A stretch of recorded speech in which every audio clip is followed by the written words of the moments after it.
After a bit of an earlier start to the day than originally planned, it was time to casually pack up and get ready to hit the road once again.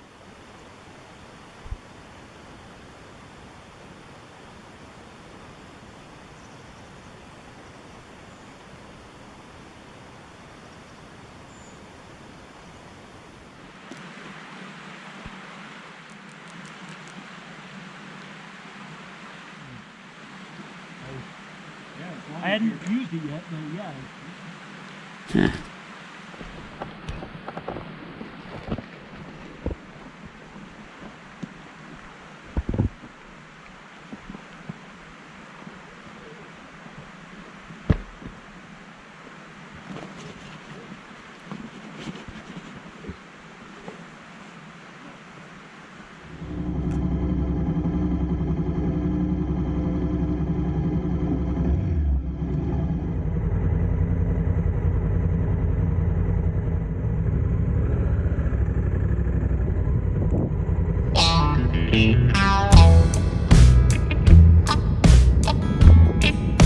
Today is another long day, but with much lower pressure than the day before.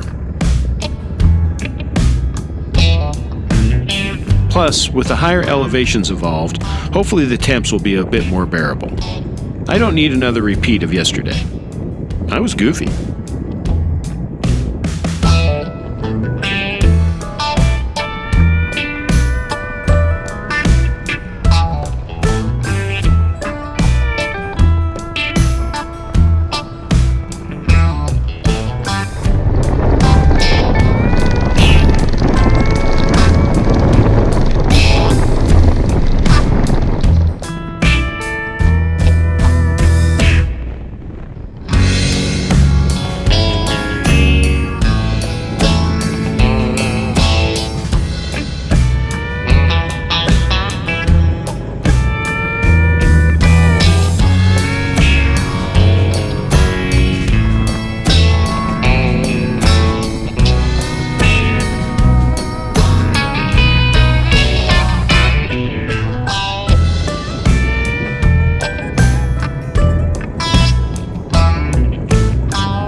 Mining history is very prevalent in the Ochoco's, with remnants of that begotten era still dotting the landscape.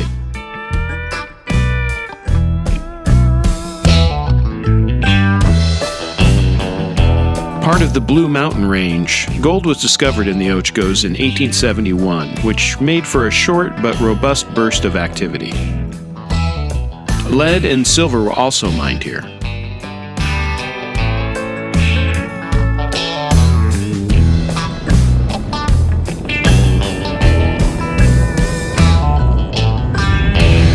Time for a quick status check. This was my first time riding with Josh in a decade and a half, and it was his first real trip with the big bike. I admit it, I was a little overprotective and didn't want the first time he dropped it to be on my watch. But he seemed to be doing great.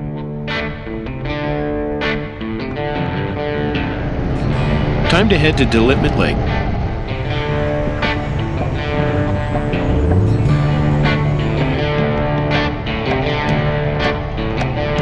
I just came through here recently and wanted to show Josh. I thought he'd appreciate the area. It's a great little part of Oregon that doesn't seem to get much attention.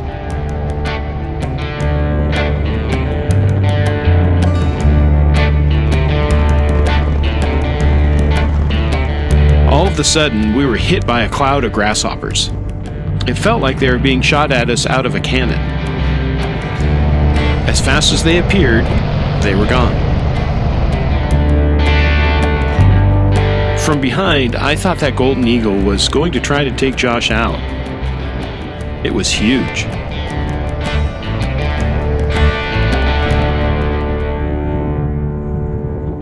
For some reason, this stretch of gravel is one of those perfect rare examples of basically marbles on concrete. The roads look harmless enough, and most of the time they are. But they will, all of a sudden, get greasy and try to throw you in a ditch whenever you're not paying attention.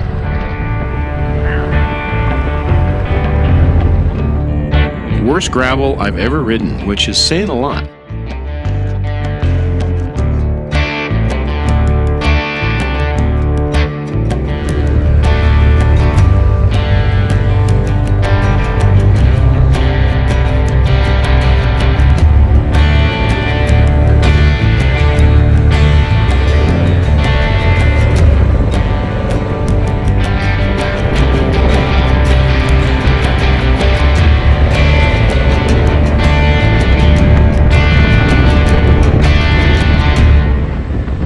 Welcome bit of single lane pavement, and finally got rid of Satan's gravel.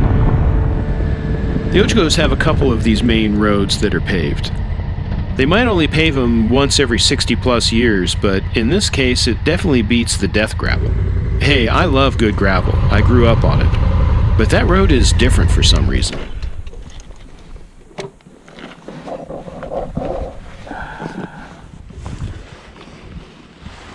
Oh. Hey, just so you know, I wasn't trying to be dick dude on the gravel. It was just dirt biker technique. Oh, where no, I know that. Guy in front you can kick me into the ditch or whatever. Yeah. But if I stay by you, I get clean air. No. Otherwise, I got to go way back. No, I knew that. Okay. I remember that from up by the cabin. Yeah, that's my least favorite section of gravel. Well, it's just that evil. one section. Yeah, that one section. That's what that one section kind of did to me. But that one was worse. This one's bad. Yeah, it was just like, yeah, because everything it was great, and then all of a sudden, oh yeah, no, no, there's not really anything I can do. So I'm just gonna. It likes to do that. And I swear, every time I come up here, it's a little longer. Every time.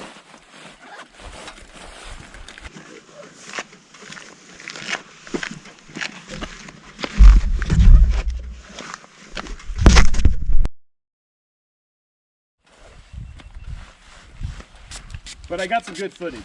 Good. Of me going like this? Yep, I got that on 2 cameras. I think.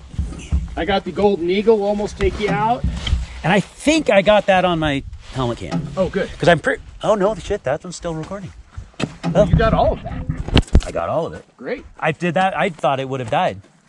Oh, it's been going the whole time? The whole time. Wow. I did not think it would last that long. Yeah. I'm supposed to share her phone number with you.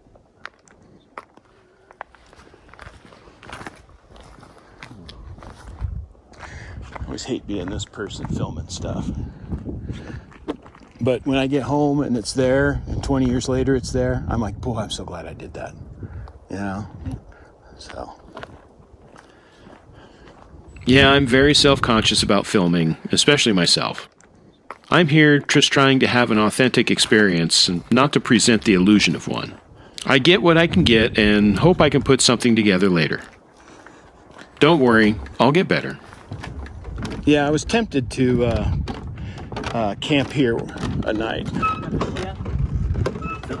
It's a nice place. Oh, I like these high mountain lakes. That's what there's something to do with the horses.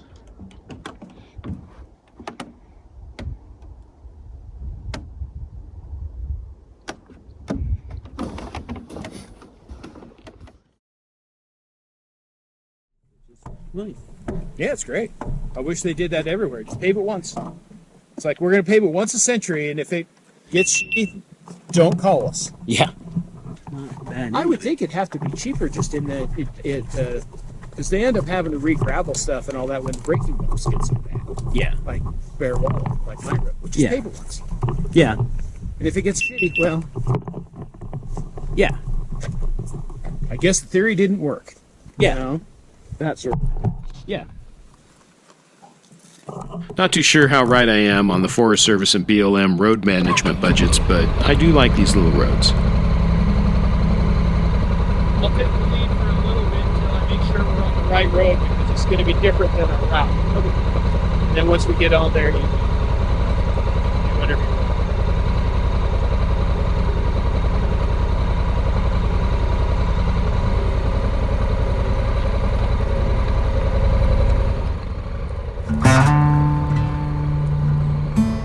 There's something about this stretch between Delinquent Lake and Burns. I I think it's far enough away from anywhere that I know I'm on at least some sort of adventure, and I find myself sinking into the trip and soaking into the surroundings even more. Life always slows down here, and the need to be somewhere fades into the background, at least for me.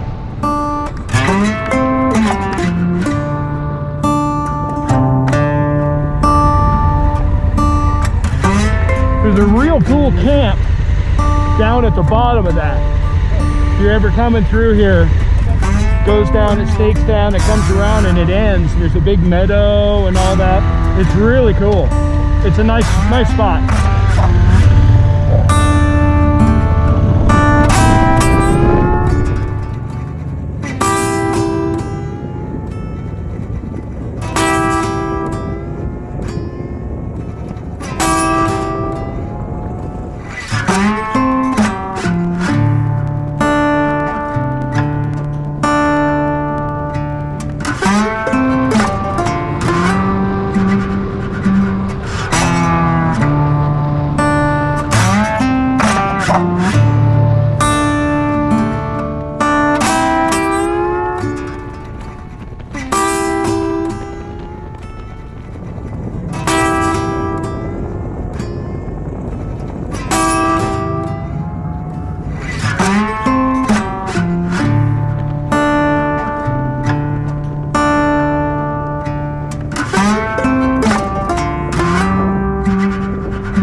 Man, I was a good man. When you passed me, I thought, well, I guess we're not going to stop at the viewpoint. Saw a viewpoint, and I thought, well, shit, Yeah, we should stop at the viewpoint. yeah.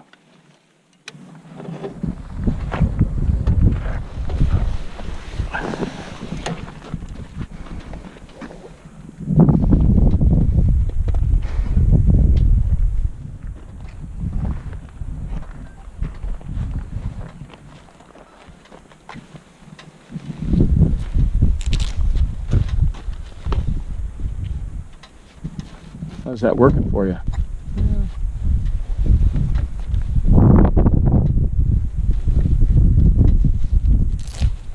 It's like, I know it like it blocks the GoPro. If you have the cheap GoPro, it'll. Oh, sure. I like it to be like halfway. I don't know. I was trying to get it, but it was better. I brought it back down when we were doing gravel and all that shit, but I tried to get it. It's Sure. not a big deal. But I think I might have lost my little 360 case. Uh-oh, did you? I think so. I realized this was unclipped on this side. I didn't realize both sides, but I'm pretty sure it was in there. I did feel something hit my foot at one point in time, which may have been it, or may not have been, but. Natural.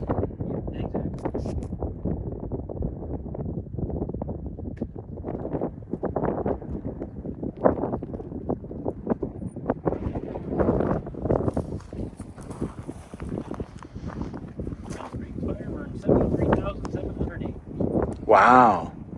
When was it? It's like 90s. Pine Springs Fire was one of the fastest spring fires ever recorded in the West. If you've been on the site August 9th, 1990, the fire would have rushed at you with a roaring sound of a freight train. The fire moved from the far distance in the front of you, west, and raced over to this point to the east, blackening an 8-mile strip in just 1.5 hours. Oh, wow. Flames reached as high as 200 feet, fanned by 70-mile-an-hour winds. Almost 30,000 acres, or 48 square miles burned during this brief time, in an hour and a half. Wow. Kind of crazy. I know that Two Bowls fire, when it took off at the cabin, started like that. Yeah. And it just ripped south. The winds just I mean, it was shocking. Obviously not that big. That's huge.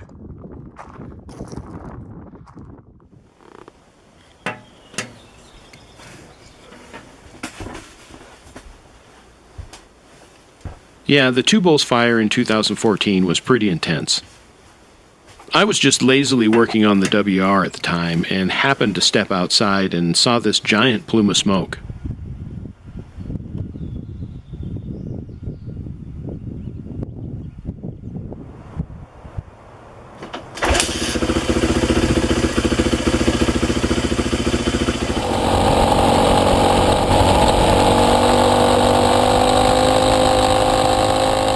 So I hopped on the bike and rushed up to the ridge just in time to see flames coming over the tops of the trees.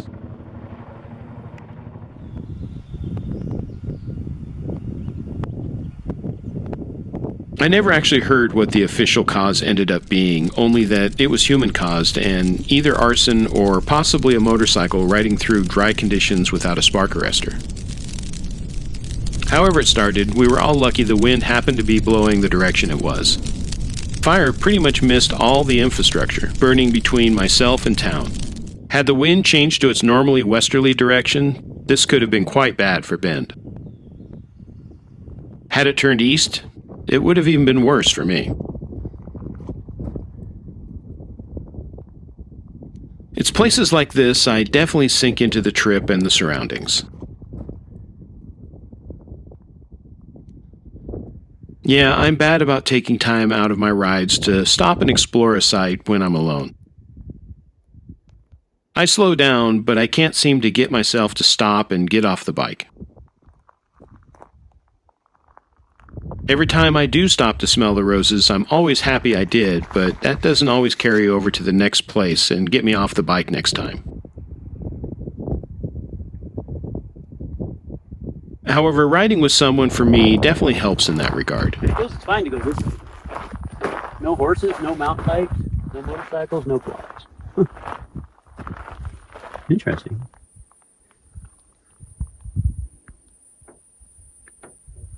So it must be, it's only 0.3 miles. No, 0.25 miles here.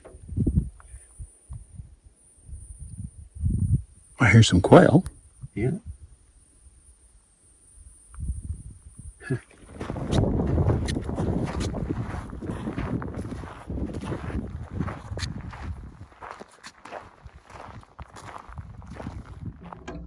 Yeah, and if you want to leave or whatever, that's fine. Well, If you do, you'll see it. When we go into town, there's a truck stop right there. That's it. Yeah. So they don't have non-ethanol, but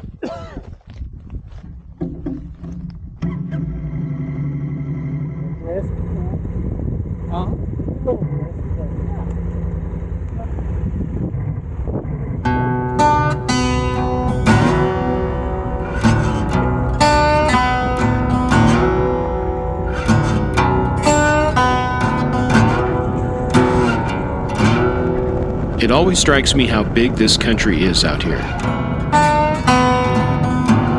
It's a unique spot, on the outer edge of the Ochagos Mountains in this sort of high plains right next to the large deserts that essentially go all the way into Mexico.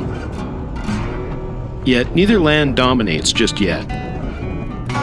A truly unique place. We're here in Harney County, and Harney County is absolutely massive. It's as big as the entire state of Massachusetts and almost as big as Hawaii.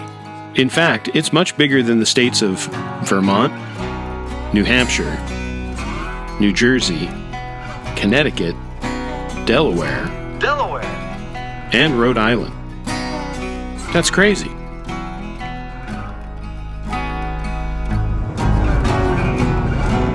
To put that in perspective, if you compare Harney County with the state of Massachusetts, which is equal in size, Harney County only has 0.1029% of its 7,029,917 person population. That's 0.1% of the population. Wow.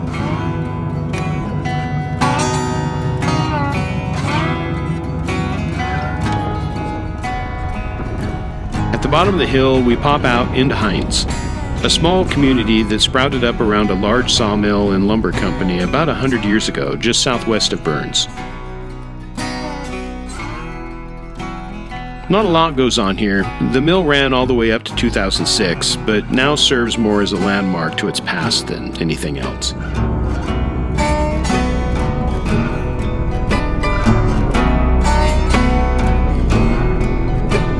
One thing that's been a highlight for me every time I find myself in Hines is Ed's Fastback Grill, located right here at the truck stop on the edge of town. This is another one of those little places where you wouldn't think the food can be as good as it is, but it is. I've never had anything less than a stellar meal here. Definitely recommended if you find yourself in the area. No, I just put it in the other one. Okay, good. I wasn't sure. Burns. There's 2 stations in Burns. Yeah. Okay. With on a list. He's coming back around.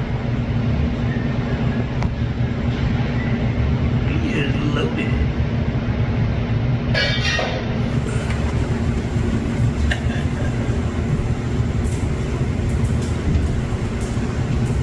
That's hilarious.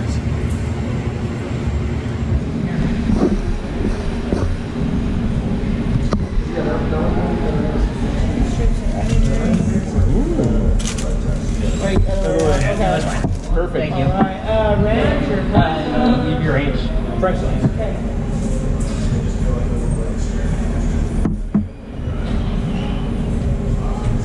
Oh, wow. That was good. I will. And I grab a little ketchup from you too. This grasshopper there. Oh, is your one hiding? No, I didn't see it there. You want more water? I'm good. Good. Okay. Yeah. Okay. All right, thank you. Here.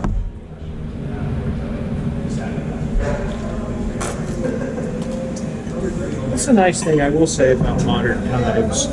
It's not like when we were kids, you go to a restaurant. Most are not good, Yeah. you know, or it's difficult to find an exceptionally good Yeah. whatever. It was rare. Nowadays, it's like going to that one in Thai Valley. Oh, it was great. You know, and it's just a little, they're only feeding their own cow. It's like they can't get away with bad food. Yeah. Yeah. Yeah, you just won't bang it.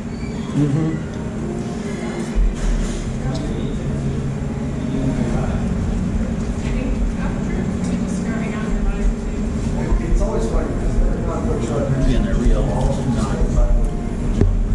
Oh yeah, that's good. That's an onion ring. You can see they're real rings, not.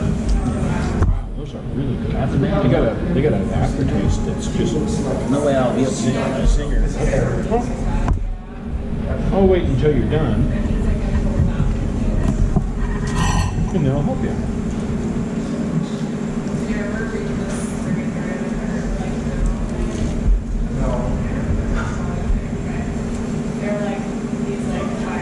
That's a tasty bird. That's okay. Yeah, that's why I keep it in this one.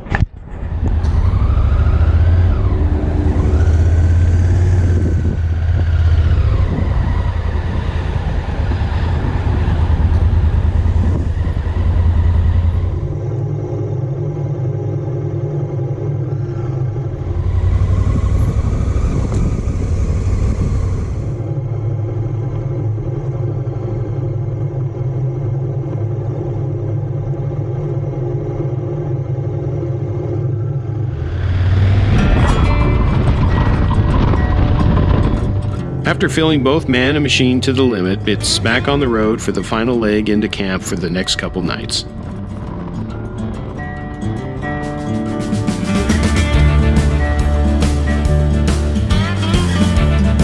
We head through the town of Burns. The town itself might not be that old, incorporated in 1891, but estimates of human settlements in the area go back over 18,000 years, making this area's mixed climate an important aspect for human existence since the last ice age, when woolly mammoths and American camels roamed these lands.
Finally, we make it into one of my truly favorite places in the world. This little valley is something special, at least for me. Oregon is one of those special places where you can experience so many different microclimates and ecosystems. It makes travel like this fun and easy because every night you can essentially camp somewhere else around the world and you only rode a few hours.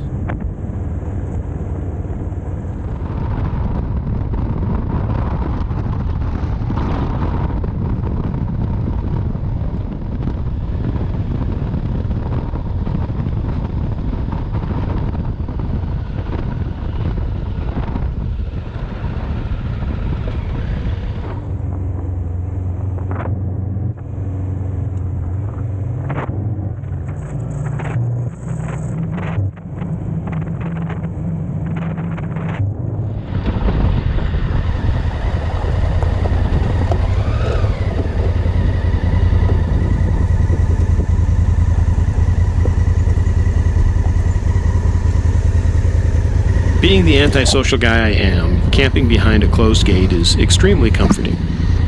Yeah, I know I'm weird.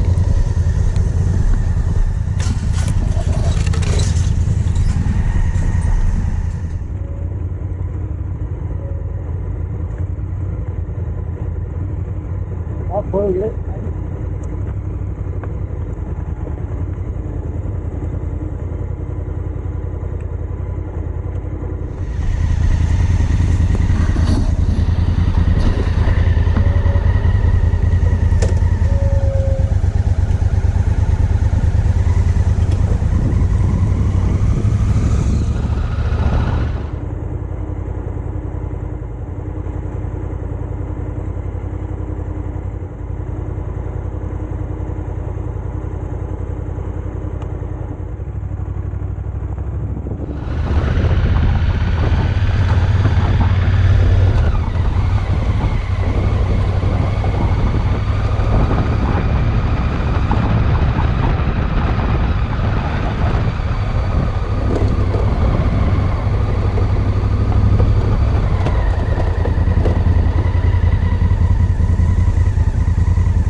One last chore for the night.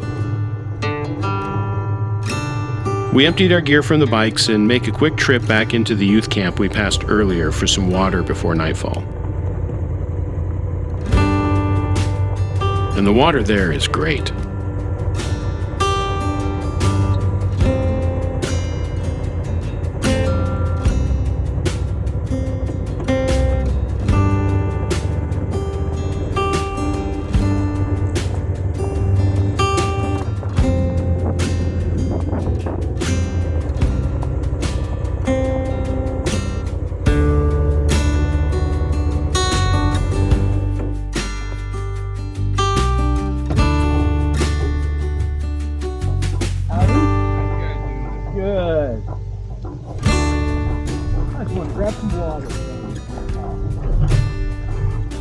I found out about this area from my stepfather many years ago. He used to teach courses here during the summer.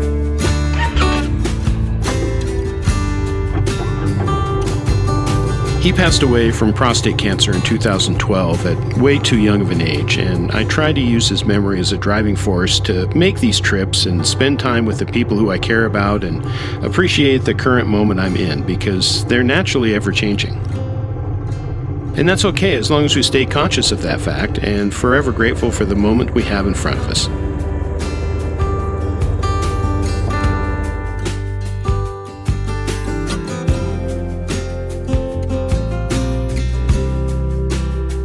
Well, that's essentially it for day 3. I hope you join us for day 4.